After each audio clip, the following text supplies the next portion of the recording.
Let's get started. Good talking to you again, Jared. Fantasy football in season, man. Oh yeah, we're into it. I love having some 2022 numbers to work off of. Makes me right. happy. It's about time, right? It does get old, Yep. doesn't it?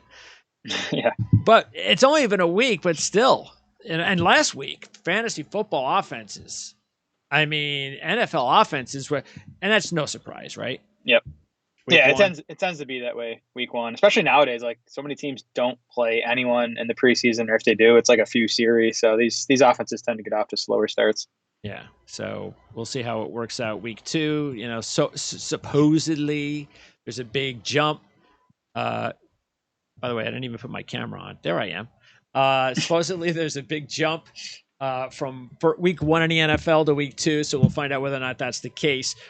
One of the things that we do get to do on a Thursday show, as opposed to, say, doing it on a Tuesday before everybody makes their waiver decisions, is we do get a couple of extra days where we can analyze injuries. So that is something that we will talk about on the show. So we've got that extra time. Also, each week we will talk about, starting next week, we'll zero in on specific players that catch our eye. Not that we're not going to talk a little bit about that this week, but we'll have monikers next to them and so forth. And then, we'll talk about waiver wire pickups, because not just about, hey, who's the hot guy, but again, is this guy something worth long term? Not just, hey, he had a really good week, let's pick him up.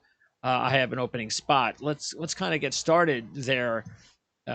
First of all, with maybe the guy that had the biggest week that, well, could have. It all depends. I don't know. Everybody's different, because it was interesting. You were naming some guys like on the Draft Sharks reports that were clearly on our rosters. So, like Henderson, I believe you said was available in 54% of the leagues. Well, I guess that's because most leagues don't have roster spots like we do, because our league has 18. So is the average roster spot less than that? I think so. We tend to use the ESPN own rates for that. So, heading into, coming off of week one, Henderson was available in a little over half of leagues. I think they might be smaller. Like that might be 14 or 16. Yeah, it has to be. Because in our league, I mean, you take a look at the waiver wire for running backs, and it's like nobody. It's like you can't pick anybody up. Yeah. It's like you're never going to pick a running back in our league if you don't get him in the draft. Okay, so but the guy that stuck out to me seemed to be Robbie Anderson, points wise, but he had the one big play, and that's Robbie Anderson. And I actually have DJ Moore in my league, but I'm not panicking. Yeah. But the only difference is we have a new quarterback. But even before, the quarterbacks weren't all that good anyway. So I don't think anybody should panic that all of a sudden Robbie Anderson is going to take over DJ Moore's stats. No, I think Moore's still the top guy there, and Christian McCaffrey might even, rival Robbie Anderson for targets over the course of the season. But we did see Robbie Anderson lead Carolina with 8 targets, a 30% target share in week one. The other note on Carolina, they were the pass heaviest offense in neutral situations in week one. And they have a new coordinator, Ben McAdoo, and he orchestrated pass heavy offenses in New York too. Yeah, interesting. So that would obviously be good news for Robbie Anderson and DJ Moore and even Christian McCaffrey, because he does so much in the passing game. All right. Overall, though, long term, way too early to think that Robbie Anderson is going to be a big help for your team. Yeah, I would. Yeah, I'm not ready to start him yet unless you're desperate. But I'd say in fantasy leagues of 12 plus teams, Anderson should be on a roster at this point. I mean, we've seen him be a weekly fantasy starter in this Carolina offense. I would not be surprised if he gets back to that level this season. What we're going to do too is and you got a bunch of leagues, but I asked you to zero in on one of your leagues that we can use as an example, and I've only got the one, so we'll kind of talk about that and our players, and with, so because it helps us to also come up with these types of questions, like, okay, so I have DJ Moore on my team, and I'm using him again this week, so I'm not going to not use him. But okay, so my backup wide receivers, I have Josh Palmer, Julio Jones, Elijah Moore. Those are my top three. And I have Darrell Henderson as a running back too that I could slip in if I wanted to. So like I said, I'm sticking with DJ Moore again one more week. First of all, with those players that I mentioned, would that be your strategy? And secondly, if it wasn't, who would you put in there out of those players I mentioned? Well, Palmer, I like. He's playing tonight with the Chiefs against the Chiefs with Keenan Allen out, and Palmer had 66 yards and a touchdown on 5 catches in the one game Keenan Allen missed last year. So I think Palmer's going to be pretty much an every down player in that passing game and what should be a high scoring game. So I like that. Darrell Henderson, I think, is an excellent. He to me is like a top 12 running back play this week with the usage he got in the opener against the Bills, and the fantasy production wasn't big against Buffalo. That's a really good defense. Henderson gets the Falcons this week. They are not a really good defense. So I would expect him to put up nice numbers. So Henderson might actually be a better start than Moore this week. If you're between Henderson and Elijah Moore, I would start Henderson. Yeah, okay, but a DJ Moore. So I mean, how many of those receivers do you have to start? You have more. We have 6. No, okay. 6 skill position, 2 at least 2 running backs or receivers. Yeah, I would stick with DJ Moore. Like I'd like him over. So you'd stick with DJ Moore over Henderson this week. If you're picking between those two. Yeah. Oh, it's got because I have Marquise Brown, who's starting, and I have Jamar Chase, and then I have my 3 running backs, which are Penny, Dillon, and Penny, Dillon. What's that? I'd start Henderson over Penny. The Seahawks are getting Kenneth Walker back this week. He's going to make his debut, it looks like. I think he's going to eat into Penny's workload a bit. I would start Henderson over Penny. Okay. Overall, you take a look then at, because like you said with Palmer, if you don't have, if you're a little shaky at wide receiver or your skill positions, Palmer's not a bad play this week, right? No, he's like just inside our top 36 wide receivers. I think he might be right at 36. So, we have him ranked over Devonta Smith, over Brandon Ayuk. Like there are some guys you might have drafted in, the 8th or 9th round that Palmer is a better player over again, because he's going to be a full-time player with Justin Herbert in a game that, you're probably going to get 50 plus points out of. Yeah, that's the thing that I was like, I have to sit Palmer, it looks like this week, and I'd like to start him, but it's a good problem to have. It is, but it's early in the season. Once you start having injuries, that's why it's good to have these guys, as you know. Because there are some people that might look and go, hey, man, Carter had the big stats over Palmer, and I don't really know who this Palmer guy is, but you can't – that's just ridiculous. Palmer is clearly the more valuable player. Yeah, that's why you got to look at the snap counts. You got to look at the route rates, which is, how many pass plays these guys run the field for. We have I'm doing an article on Draft Sharks every week this season looking at the snap rates and the route rates and the target shares for every single team. Awesome. Let's take a look at your team. Let's see. So you have Jalen Hurts at quarterback. Oh, yeah. Did you get him where you wanted to get him in that draft? Yeah, I think he was my 6th round pick, which is kind of where you had to take Hurts. Sometimes he got into the 7th, but one of my draft strategies for most of the summer was to get one of these elite quarterbacks. The Hurts, the Kyler Murray. Same thing. Yeah. That's why I have Josh Allen. I haven't had an elite quarterback in years. Yeah. It's fun. Yeah, it is, isn't it? Well, you don't have to worry about that spot. Yeah. Right. Yeah. I know. Oh, these guys now, like, Allen's a good example. Hurts is a great example. They're good passers, and they just give the rushing production. Oh, it's crazy. Like it's huge in fantasy. Yeah. And in your running back situation, as far as your starters, you have Leonard Fournette and Patterson. Now, Fournette is just going to get a ton of carries. That's it. Yep. If he can hold up, that's huge. And then just in case your backups, your primary backup appears to be Breece Hall, right? Yeah, so I'm kind of hoping Patterson can get me through like the first month of the season as my RB2, and then I'm hoping Hall can take over that backfield as, a high 2nd round draft pick. I think he will eventually take over. And one of the very few players we both have is Zach Moss. And we both have him, and I kind of, I'm stashing him and just hoping that he's going to finally develop to the player that we all thought he could be, because I think he has more upside than Singletary, but he hasn't shown it yet. Maybe this is the year that he'll get there. Well, Moss played even more than I expected in the opener. Now, I still don't think he's like a fantasy starter this week, but if Singletary goes down, then Moss becomes a fantasy starter, because I think their rookie James Cook's going to play a bigger role as we get deeper into the season. But he's more of like a pass catcher, change of pace back. I think if Singletary went down, you'd be getting 12 to 15 carries per game out of Zach Moss. And then as far as receivers, you got the big boy Cooper Kupp. By the way, and this is still available because we have so many library of shows that we've done over years at Ourlads. The year Cooper Cup came out, I remember the first thing I was doing shows with Dan Shanka, and Dan pointed out Cup like he normally does early enough in the process about FCS guys. So then I started taking a look at him. And I was just floored by how awesome this kid was. So we were doing shows getting close to the draft, and Dan was getting close to deciding where to put certain guys, first round, second round, so forth. And I was egging Dan on. I was like, come on, Dan.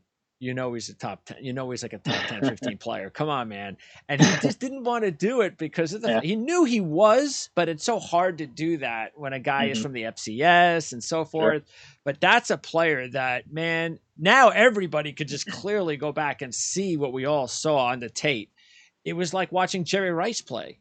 Against high school kids. That's how good this kid is. And so it's no surprise that he's become a superstar. And was he your first pick? Yes, I took him third overall. And actually fourth overall. It went, Jonathan Taylor, McCaffrey, Justin Jefferson, Cooper Kupp. It'll be interesting to watch these, Kupp, Jefferson, Jamar Chase, I think Steph Diggs, Devontae Adams, like all five of those guys had massive week one. So it'll be interesting to see, who ends up leading wide receivers and fantasy points this season. There you go. So you got Kupp, I have Chase. Okay, and then Higgins unfortunately got hurt. So what's his status this week? So limited practice for him on Wednesday, yesterday. So he has made some progress through the protocol that gives him a chance to play on Sunday. But usually these concussion guys, we know on Saturday if they're cleared or not.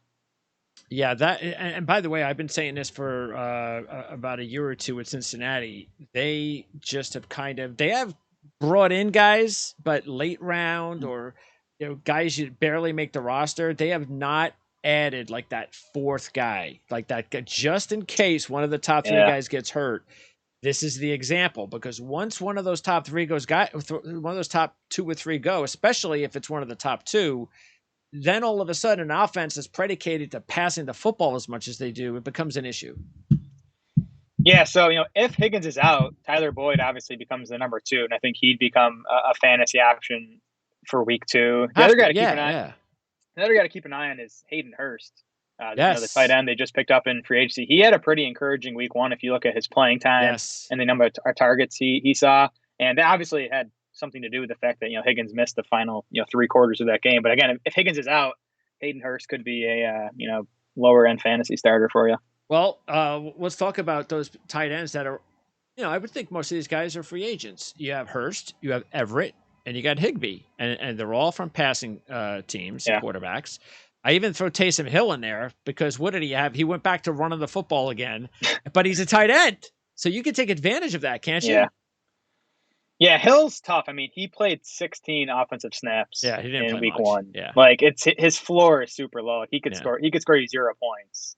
But I mean, if you're searching the depths of tight end and you're looking at, Tyler Conklin or Taysom Hill, I have no issue just taking a shot on Taysom Hill. But there's 3 guys you mentioned, Higbee, Everett, Hurst. I think they're all strong pickups. They all could be like lower end, top 12 tight ends this season. Higbee, especially, he saw 27% of the Rams targets. That's crazy. In week 1. Because Allen Robinson, man, I'm not writing him off yet, but he might just kind of be done. And if that's the case, Higbee's gonna see a lot of volume.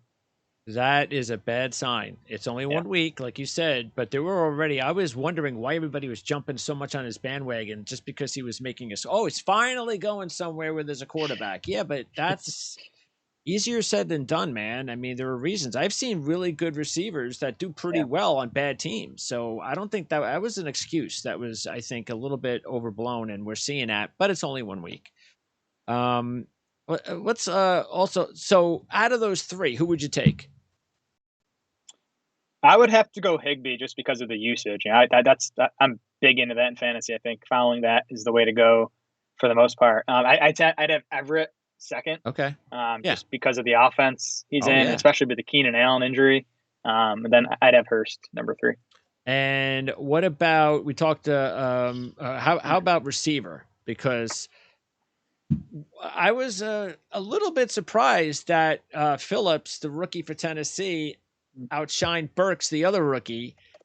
Not even that much because he had a really good preseason. So it's not like he came up from nowhere. but Mhm. he was making, he's a rookie. So he was actually, and especially had a really good return on special teams. That's an added bonus. Would you, right now, today, who would you go with, Phillips or Burks? Oh, Burks easily. He's still the upside guy. He's still the guy who could become a weekly fantasy starter. Phillips, I mean, he's a nice player. He's a pure slot receiver. He's a slot receiver on an offense that doesn't use a ton of 3 wide receiver sets, and it's an offense that wants to be run heavy. If Kyle Phillips was the starting slot receiver on the Bucks or the Bills or one of these pass heavy offenses, he'd be fantasy viable. I still don't think he's going to get there this season. I think Burks had a rough offseason, so it wasn't a surprise to see him, fourth in line for snaps in the opener. But on the limited opportunities Burks got, he looked good. I thought it was an encouraging outing for Burks. I do think his playing time is going to start to grow going forward. And Jerry Jeudy and Thielen are also part of your main receivers on the team. And Thielen, he's going to benefit a lot now with this new coaching staff because they're going to run more 3 receivers, right? Yeah, so the Vikings offense looked awesome in the win over Green Bay. And, Justin Jefferson got almost all the work in the passing game. He'll continue to get 30% of the targets, but Thielen will get more work going forward as well. And the fact that Vikings passing game looked so good in their first game under Kevin O'Connell, I think that's a bullish sign for Adam Thielen going forward. Yeah, the only thing that I would put the brakes on, again, not just because it's 1 week, but Minnesota has completely dominated Green Bay, especially in Minnesota the last few years. It's amazing. Mm-hmm. They just you have that. Sometimes it just happens. But I agree. He should have a very productive bounce back year. And Jeudy, he got off to a good start. He's got a quarterback now. Yeah, I love Jerry Jeudy. I think he was a great prospect coming out of Bama. I mean, last year I gave him a mulligan for last year because he had that high ankle sprain in week 1. And players that suffer high ankle sprains, they are usually almost like done. Like they'll come back during the season, but they're just not the same player. That's a tough injury. So, I think Judy's going to be right there with Sutton. They're going to be duking it out for the most fantasy points in that Broncos wide receiver core. You have Higbee as your starting tight end. You also have Ingram and Alec Cox. So I'm assuming Alec Cox is a guy that you could drop at any time. I actually did drop him last night. The waivers for that league run on Wednesday night, so I dropped him I actually picked up Van Jefferson. I was going to ask you about it. It just slipped my mind. I was going to ask you when we were talking about the Rams receiver situation. What's his health status? So he's not back yet. I don't think he's going to play week 2. He might not even play week 3. But it's like, when Jefferson gets healthy, if Allen Robinson is washed, Van Jefferson's going to be the number 2 wide receiver in that Rams passing game. I think he's a nice stash right now. Now, Ingram, I know there was a lot of talk. You've got Peterson, loves the tight ends. Yep. Yeah, there's Arnold, but Ingram's here. That's his job. He's going to catch a lot of balls. Week 1, I'm not sure if I saw a whole lot different, with Lawrence, and this Jags offensive line was terrible. And it's like, but it's week 1. Now they're at home. I think, and now you get a Jacksonville team that historically has done very well against the Colts, including upsetting them week 17 and knock them out of the playoffs last year. So I think this is a big week for someone like Ingram. And if you have anybody on the Jags, you want to see some production this week. For sure. And you said it, new coaching staff under Doug Peterson. So brand new offense for all these guys. I would not be surprised if the offense gets off to a slower start and kind of gets going as we get deeper into the season. Ingram's playing time was where we wanted it to be in week 1. The production didn't come. But I'm not giving up on him. I am, definitely starting Higbee over Ingram this week, though. And then you also have Rondell Moore, who should be back soon at wide receiver for Arizona. Russell Gage, same thing. Right. Yeah, so let's talk about Rondell Moore because he's out. I know Greg Dortch was on your list of guys you wanted to talk about. To me, Dortch just stepped into Rondell Moore's role in week 1, and it was a nice role. He saw 9 targets. It was crazy. I was watching the game. I couldn't imagine. I couldn't believe how many times he was getting the targets.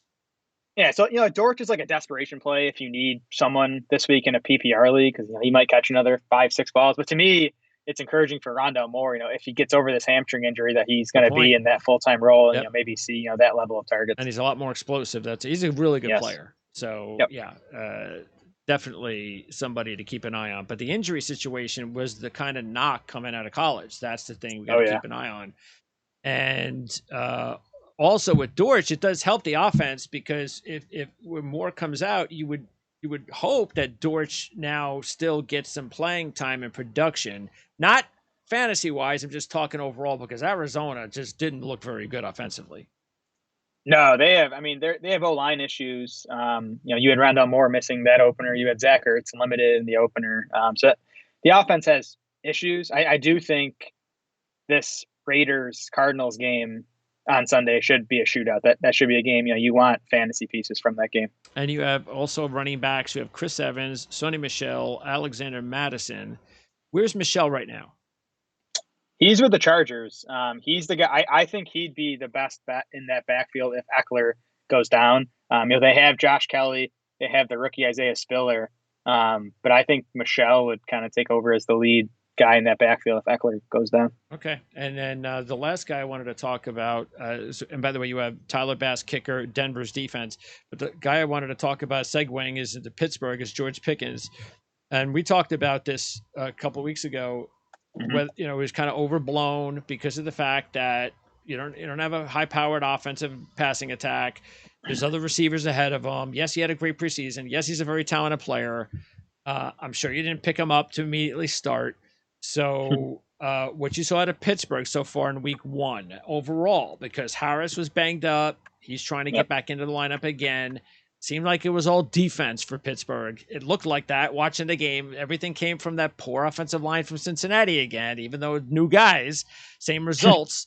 But overall, if you're somebody that has a Pittsburgh player, are you a little bit nervous? I think you're hoping for Kenny Pickett to get in there as soon as possible because Trubisky looked like Trubisky. He hasn't changed. Pickett looked awesome to me in the preseason, and to me, the biggest selling point for Pickett was that he was NFL ready. He spent 5 years in college. He's an older rookie, so I think and a good Pickett coordinator too. He was with somebody with NFL background, Mark Whipple. Yeah, so I think Pickett's ready to go. I think and I expect him to get in there, by mid-season at the latest. I think he's going to be an upgrade for that offense. So I do think Pickens is still worth stashing as a second half of the year asset. Well, I mean, they're already probably coming up with some really cool Pickett to Pickens, kind of. Love it. Yeah, absolutely. Okay, so Duvernay, he gets off to a nice start. Here's the interesting thing about Baltimore in that game, me being a Jet fan. Basically, the game came down to the fact that Baltimore made 3 plays. Yeah. Everything else, they did nothing, Baltimore, which means that when they start stepping up, and like even this week, Miami's one of my top picks because they've got corners that can cover these guys. Now Gardner can cover and Hall can cover, but one of them was a breakdown. I think Bryce Hall was covering one of the other guys, and he's had a terrible start to the preseason and season so far. And the others were like zones. So, and it was Lamar Jackson doing his thing and so forth. But that's the only thing that I wouldn't get too carried away if anybody was wanting to pick up any of these receivers, other than, of course, Bateman. Right. Yeah, the problem with Duvernay is he was only out there for half of the Ravens' pass plays in week 1, and he only saw 4 targets. You need both of those marks to climb it, and maybe they will because he did, turn that opportunity into 2 touchdowns in the opener. But we need to see that playing time climb quite a bit before we can trust him in fantasy lineups. Curtis Samuel, he's going to get a lot of touches and already has a touchdown. Yeah, he's like the top ad at wide receiver this week if he's available in your league. I think he's already worth considering as like a wide receiver 3 play this week. Yeah, I mean, not only did he see all the targets, but he got 4 carries too. Yes. And you go back to his days in Carolina under this offensive coordinator and Scott Turner, he got a bunch of carries that season too. That's so especially in PPR leagues, I could see Samuel being like a top 40 wide receiver. What about DJ Shark? It's about staying healthy and finding a home, and this is going to be his 1 year to hopefully get a big contract. He did score a touchdown, but it is Detroit, and I don't know how many times they're going to score 35 points in games, and they're going to be able to, distribute the ball around because they still should be more of a running first team. So what about DJ Shark? Yeah, I actually think Detroit's going to be a team that's going to actually find themselves in a bunch of shootouts this season because the defense is bad. The offense has weapons. Like if Jared Goff is just decent, like that offense can score points. They're not going to score 35 every week, but they could be at least a middle of the pack offense. Chark's an every down player. I don't like his fit with Jared Goff, who doesn't want to throw downfield. And he's not very good when he does. But I think you'll get some more useful games out of Chark. What about Sterling Shepard? Nobody thought Sterling Shepard was not only going to be healthy week 1, but was going to be able to make a couple of plays like he made. It wasn't like he had 10 catches for 180 yards, but he did make the most of some of the targets he had. Yeah, Shepard and James Robinson, coming off the Achilles injuries, both looked much better than I expected them to week 1. So I would only, Shepard was still only playing 2/3 of the snaps in week 1. I would expect that to climb though. The Giants wide receiver core is just a mess. I mean, I don't know if you want to talk about Kadarius Toney, but what happened there? I don't know. I don't know if he's still dealing with injury. The coaching staff just doesn't trust him yet. It is a new coaching staff. He's so talented. He got 2 carries in that game against Tennessee, and he looked awesome on both of them. Yeah, it was weird. He just can't get on the field. So we'll see where that goes. Yeah, he's one of those players that maybe the different coaching staff, maybe they're treating him with a little bit more tough love. So who knows? We'll find out. He's still a long term. And look, again, it's a new staff and it's a new GM. So trade's a possibility. You never know. It might be the best thing for him. Biggest injury of the week would have to be Mitchell, correct? Yes, he's expected to miss a couple months with that knee injury. Jeff Wilson's going to get the first shot in that backfield, but they have the 2 rookies, Ty Davis-Price and Jordan Mason. Mason, Jesus. Are you a fan or no? No, it's just the dude. I didn't even know, he played, he's just another guy, that played that running back for an option team. And it's just, I'm shocked that he made the team, but San Francisco likes, they have a certain fix for their running backs. Mm-hmm. Yeah. So Wilson, Davis-Price, and Mason are all worth stashing just as we kind of, wait to see how the situation is going to play out. Of course, you're going to have Deebo Samuel continue to play a big role in the running game too. So maybe none of these running backs end up being guys we can trust in fantasy lineups, but I would stash them all as we kind of wait to see how it plays out. And if you had to pick one, you would definitely take Wilson, wouldn't you? Wilson's the guy this week. Like you can use him this week as like an RB3. But just know that it would not be surprising if, Jordan Mason rips off a long run in the first quarter and then Shanahan just kind of sticks with him the rest of the game. Know. Yeah. And what happened to Sermon? Did he get picked up? Yeah, he's on the Eagles practice squad. Interesting. Yeah. That's they kind of gave up on him, but again, they know what they're doing. Dak Prescott, are you concerned now as far as not just with the injury, but it wasn't like they were lighting it up in that first game. So are you concerned if you have CeeDee Lamb or any of the other Cowboys? And there is a wide receiver that's probably available that could be coming off the injured list in a couple of weeks, so would you, because I was actually thinking about that. I was like, he's going to be a number 2. They're going to throw the ball a lot. So I was already thinking about maybe picking him up right now. Yeah, I have Gallup stashed in quite a few leagues. You do? Okay. But I'm less excited about him now with Dak. Yeah. We'll see about Dak's timeline. The doctors are saying like 6 to 8 weeks. Jerry Jones thinks he can come back before then. I don't know what Jerry knows, but they at least as of now, Thursday afternoon, they haven't placed Prescott on IR, which would cost him at least 4 games. So maybe they're hoping to get him back earlier than that. We'll see. I mean, going to Cooper Rush is an obvious downgrade. I think CeeDee Lamb is still a fantasy starter. He's more like a top 20, top 25 wide receiver versus the top 6 or 7 guy you thought you drafted. Don't you think though? And again, Dallas also has offensive line issues, and this is something they did not have for many years. I'm wondering why they don't try running the football more though. Have they pretty much completely given up on Zeke? I thought Zeke looked pretty good in that opener. He didn't get a ton of touches because they were playing from behind. Exactly. Yes. Yeah. So that was just a total mess of a week 1 for them. I think they should be a bit better going forward, especially once they get Dak back. But I mean, they're definitely going to try to lean on the run game more. They should. They need the game script to go in their favor. They can't be falling behind. They're going to have to throw the ball. We'll see. Yeah, too many passes. But then again, that's pretty much the makeup of the NFL. And if you do have Harris getting back to Pittsburgh, are you concerned? Do you, as long as he plays, you start him? Yeah, you kind of have to. I'm definitely concerned, though. I mean, it sounds like this was an aggravation of the Lisfranc injury he suffered in early August. It's the same foot injury. So I'm definitely concerned. Jalen Warren is the backup there, undrafted free agent rookie. He's the guy to stash. If Harris misses time, he'd be the Steelers starter. Yeah, again, you're talking about a kid who at one point was at Utah State and then transferred to Oklahoma State in his final season, had a very productive final season, so much so that in the championship game of the Big 12, he was hurt and could not play. And Oklahoma State they had a fourth and I think it was the last play of the game, no time left on the clock at the goal line. They needed to score a touchdown. They would have went to the playoffs, and they had a backup running back who could not get to the pylon fast enough. He got tackled just before he hit the pylon. I only bring that up because, he was a valuable part of Oklahoma State's offense last year. And when he went down, their offense looked pretty bad. He's a nice player. I could see why they kept him. We talked about that before. I thought Dupree was going to actually make the team, but the fact that a rookie made it was not a surprise because they just don't have any depth behind Harris. Yeah, Benny Snell is bad. So I don't even know what he's still doing there. Yeah, so Warren beat him out. I mean, if Harris misses time, Warren's not going to save your fantasy season because it's still a bad offensive line there. But he'd be a guy that's going to get 15 or so touches. That's another thing. Their offensive line's terrible. But yes, I would have Warren definitely if you have Harris. Other than that, I don't really see much reason to hold on to him. Draft Sharks. You can find Draft Sharks at YouTube. We have a link on our channel, so you can go directly to the Draft Sharks page. And when's the next time you air your show, Jared?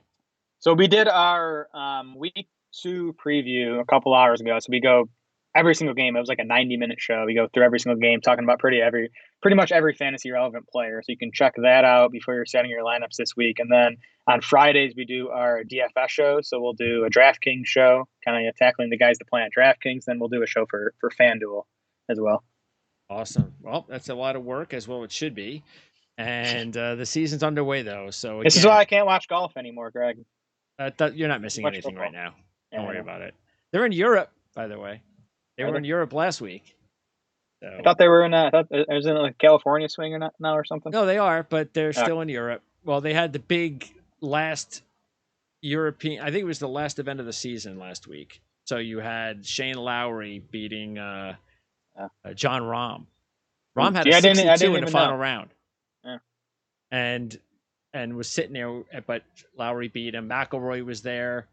There was some big names last week, but they're pretty much gone now. So, no more golf until we talk again on January. That's right. So, can't wait for that. But we still have several more months to talk fantasy football, which is awesome. Football rules. Jared, appreciate it. And Matt will come on next week. So, you guys will rotate every week. Looking forward to that. And I'll talk to you in a few weeks. All right. Good luck this week, Greg. You too.